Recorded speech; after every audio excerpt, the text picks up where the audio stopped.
வெளிச்சம் அடிக்காது. எடுக்க வாயை பெருசாக திறந்தா என்ன வந்து ஊற்றுமா?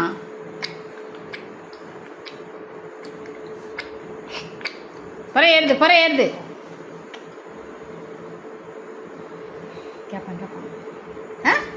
நீயா குடிச்சிக்கிறியா? நீ பிள்ளை குடிக்க தெரியுமா? கொஞ்ச நேரம் கேப் விடணும், மூச்சு விடணும்ல. இருக்கட்டும், கொஞ்சம் கேப்பு எடுத்து வாயை துடைப்போம். வாயில் ஜொல்லு ஊற்றுது. பாலுன்னா இப்படி அலையக்கூடாது ஒரு மனுஷன்.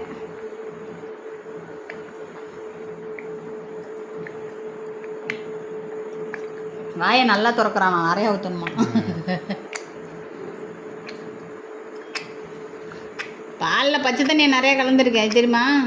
பவுட்ரு கொஞ்சம் தான் போட்டிருக்கேன்.